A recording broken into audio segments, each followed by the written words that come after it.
labor, by your grace have we been fed. Christ's own body, blessed and broken, cup overflowing, life outpoured, given as a living token of your world, redeemed, restored. In this meal we taste your sweetness, bread for hunger, wine of peace, holy word and holy wisdom, satisfy your deepest needs. Christ's own body, blessed and broken, cup overflowing, life outpoured, given as a living token of your world, redeemed, restored. Send us now with faith and courage to the hungry, lost, bereaved, in our living and our dying, we become what we receive. Christ's own body, blessed and broken, cup overflowing, life outpoured, given as a living token of your world, redeemed, restored.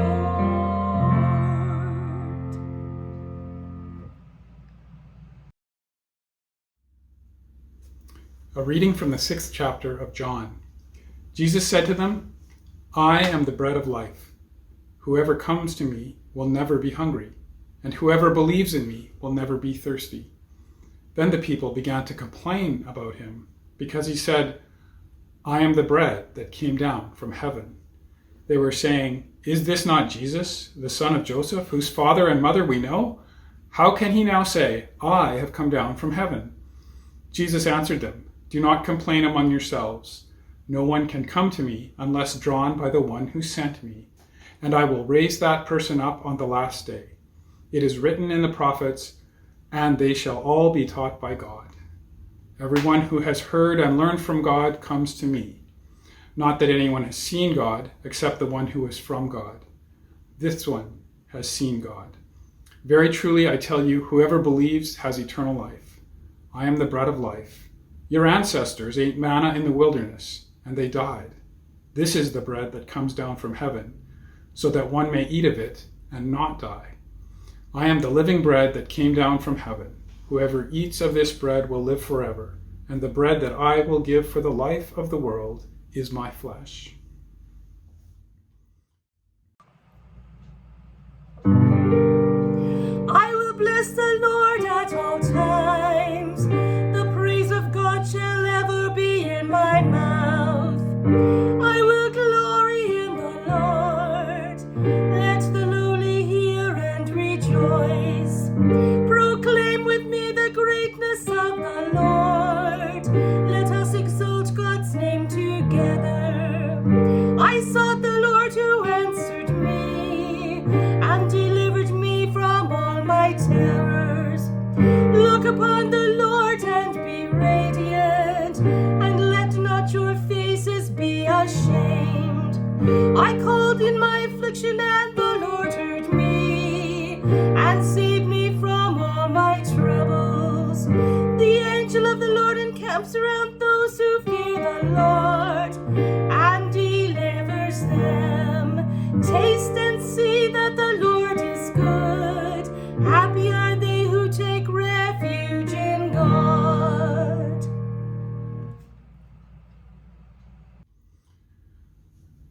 I live on Treaty 1 land.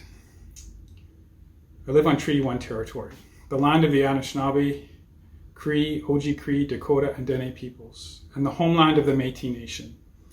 I am grateful for the historic and ongoing stewardship of water, land, community, and spirituality offered by Indigenous leaders and elders. Many harms have happened, and much healing needs to happen. The ongoing research and announcements regarding unmarked graves at former residential schools means that this is a particularly significant time of grieving, trauma, reckoning with history, and soul searching. On June 1st, 2021, the ELCIC bishops issued a letter entitled A Renewed Call to Reconciliation. I receive these words as wise counsel and a calling. Acknowledging traditional territory is important to me. It is meaningful and prayerful and liturgical every time. It grounds me in my current place and context, helps me be mindful of how I got here, and amplifies my gratitude for the ones who helped me get here. My name is Paul Gehrs, and my pronouns are he and him. I serve as assistant to the Bishop for Justice and Ecumenical and Interfaith Relations with the ELCIC National Office. I am grateful for all the members of the ELCIC who help me live as a Christian, and I honor the gifts and witness you share with the world on a daily basis. Jesus said, "I am the bread of life. Whoever comes to me will never be hungry, and whoever believes in me will never be thirsty." Then the people began to complain. In this story, the people who know Jesus best fail to recognize Jesus as the bread of life. The ones who complain are neighbors and friends who knew his family, watched him grow up, and lived in the same hometown. It seems to me that today, the ones most likely to claim to know Jesus best are those most connected to the church. The power I see in this text is that it highlights any temptations I may have to underestimate the gift of the bread of life. God's love is constant. God's desire to feed the hungry is eternal. God's people are diverse and abundant. The motivation for the complaining is open to interpretation. Perhaps Jesus is too familiar, but I miss a lot when I do not pay attention to God's activity in the ordinary and the everyday. Perhaps there is jealousy that someone is getting ahead, a bitter feeling of what makes you better than me. A lot of damage has been done in the name of trying to prevent someone else from becoming the person God calls them to be. Not everything in life is a competition, especially in matters of spirituality. Or perhaps it is fear. If Jesus is speaking truth, then I might have to change my ways. A new path can be scary, even one full of grace. Partaking in the bread of life begets a journey of discipleship and transformation. Perhaps complaining is a way of avoiding change or truth. As one response to the complaining, Jesus points to the story of God providing manna in the wilderness. God's people were in the wilderness as part of a journey of liberation from slavery to a new life in a promised land. In the daily collecting of manna, the community learned many lessons about utter reliance on God, the futility of hoarding, and the consequences of complaining. The journey to liberation is not always easy, but God is with us. In the course of a lifetime, most people experience some time in a metaphorical wilderness. Every person has a life story. Lessons about utter reliance on God are personal and sacred.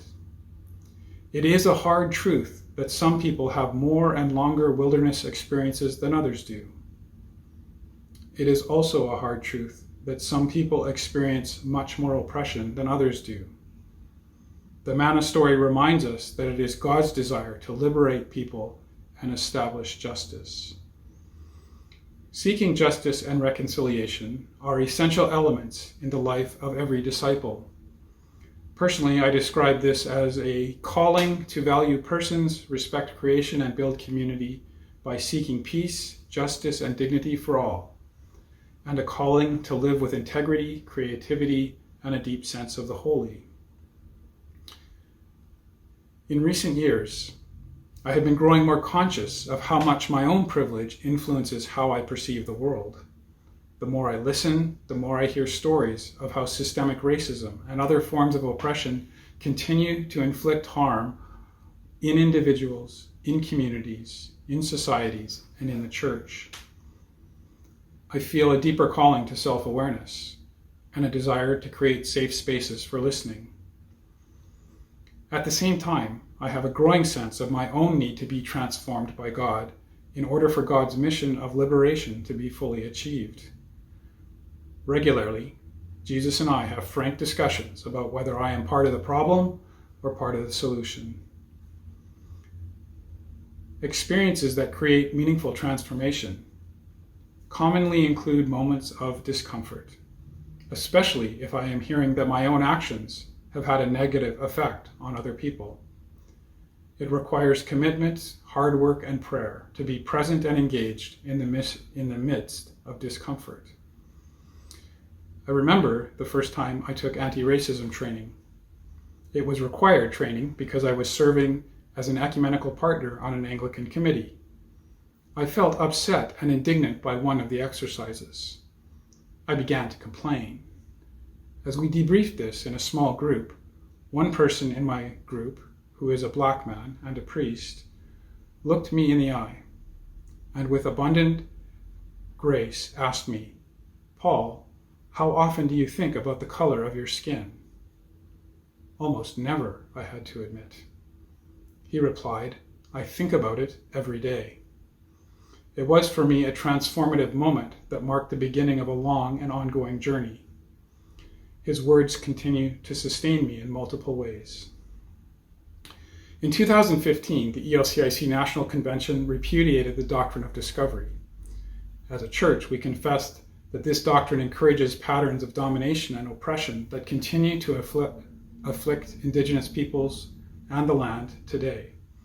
And we committed to reflecting on history, seeking a deeper understanding of issues, upholding human rights, and working for reconciliation. On the last day of the 2015 convention, I asked a youth delegate, "What was a convention highlight for you?" She said, "The resolution on the doctrine of discovery. We took that doctrine and flushed it down the toilet." If only it were that easy. The journey for reconciliation and healing requires commitment, listening, hard work, and prayer. This work is both urgent and long-term. Jesus said, "I am the bread of life. Whoever comes to me will never be hungry, and whoever believes in me will never be thirsty." Then the people began to complain.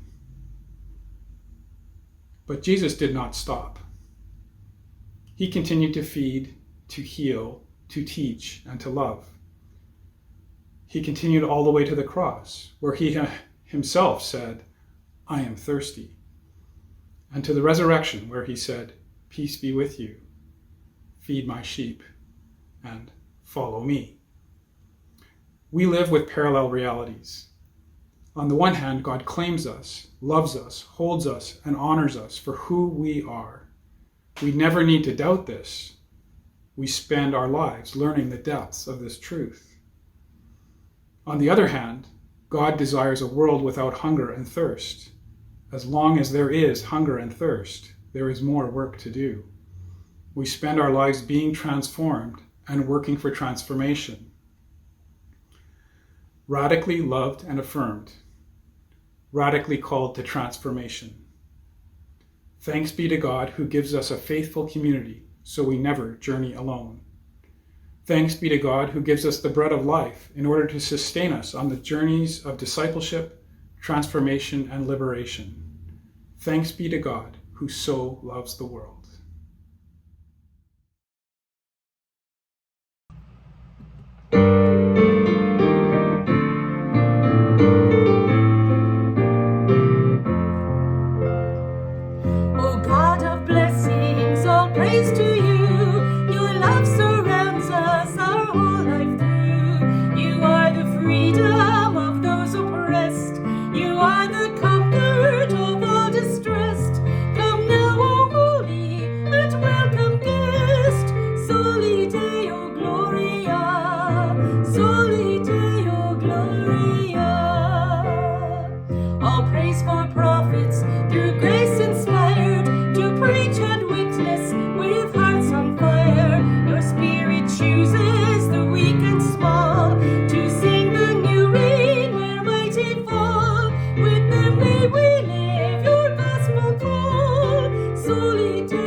and strong, in every culture and style and key, from hill and valley, with sky and sea, with Christ we praise you eternally.